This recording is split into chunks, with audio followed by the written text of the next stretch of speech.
Hello students, welcome to economics classes. Dear students, in the previous video we have discussed objects of classification and methods of classification, and today I will discuss the concept of variables. Dear students, concept of variable, it derives from the word vary. Vary मतलब होता है means to change. ये बेटा जितने भी चीजें मैंने लिखा है it has been written in the simple language so that you can understand very easily. Now the variables are of two types. One is discrete and other is continuous. Discrete variable which are countable and exact value is extracted. No fractional value, यानी discrete में आपको कोई fractional value नहीं मिलेगी. Continuous में which are measurable and every value can be extracted. मतलब यहाँ पे exact और fraction दोनों हो सकता है. यानी number of children not in fraction. अब नंबर ऑफ चिल्ड्रन फ्रैक्शन में नहीं हो सकते, लेकिन height weight that could be in exact value और it may be in the fraction. For example 55 kg, 55.5 kg. Hopefully you must have understood what is discrete variable, what is continuous variable. This will be helpful for your MCQ. Now the next point is statistical series. The arrangement of classified data in some logical order. That means on the basis of characteristics, on the basis of constructions.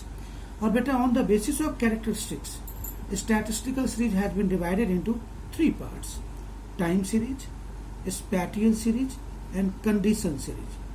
Time series on the basis of time, that is year and month.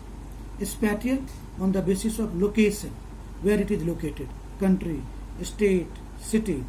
Condition on the basis of certain condition, that is height, weight, income, etc.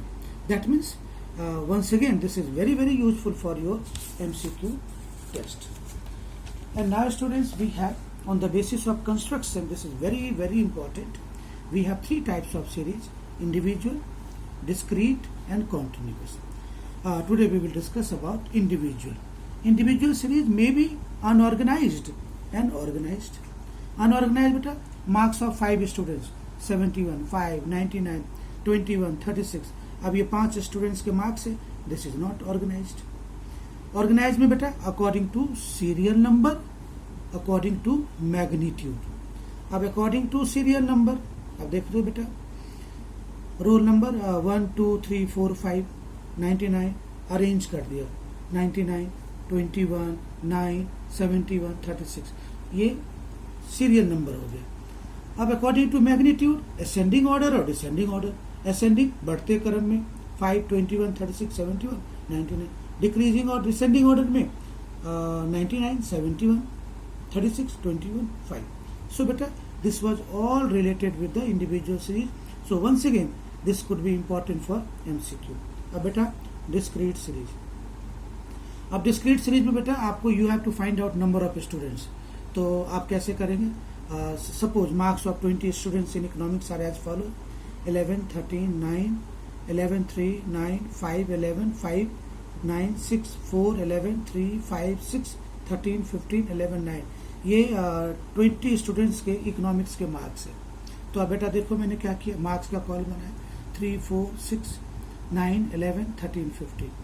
और बेटा tally बार. अब जैसे जितनी 3 है आप 3 को cut करो. मैं आपको काउंट करके दिखा रहा हूँ 3 का 1, 2. तो टैली बार में 1, 2 नंबर ऑफ स्टूडेंट्स 2. सिमिलरली 4 और सिमिलरली फॉर 6, सिमिलरली फॉर. और बेटा टैली बार्स में आपको पता होगा अगर कोई 5th आइटम आता है तो 4 के बाद 5th डायगोनल कट करता है. सो टैली बार्स के बेसिस पे हमने नंबर ऑफ स्टूडेंट्स बना दिया. So you all must have read in class 9th and 10th maths. और बेटा जो नंबर ऑफ स्टूडेंट्स है टोटल आ रहा है 20, और इसी नंबर ऑफ स्टूडेंट्स को हम लोग फ्रीक्वेंसी कहते हैं. And this table is known as frequency distribution. तो बेटा we have discuss individual series and discrete series. Now the next part is continuous series. अब बेटा कॉन्टिन्यूअस सीरीज में फॉर्म्ड ग्रुप्स. अब 3 to 5, 5 to 7, 7 to 9, 9 to 11, 11 to 13, 13 to 15, 15 to 17. अब 3 और 4 इसमें लेंगे, 5, 6 यहाँ लेंगे. तो in this way I will take जैसे 3 to 5, 4 students, 5 to 7, 5. In this way once again I am getting the total. और बेटा 7 to 9 में 0 है तो इसको बोलेंगे जीरो फ्रीक्वेंसी और एम्प्टी क्लास. और in second group. And so this was all related with my continuous series. So dear students, go through very carefully and write down in notes. Thank you.